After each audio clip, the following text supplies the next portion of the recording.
I have two peaches tree here. Ayan, namumulaklak. Dami ng flowers. Yung prayer ko natupad na maraming flowers this year. So, may dalawa akong puno dito ng peach. Halos magkatabi lang sila.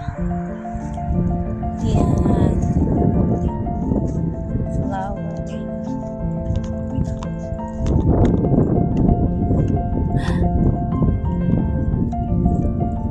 I am excited na mamunga this year. So last year ito parang ano lang, 4. So this year marami na.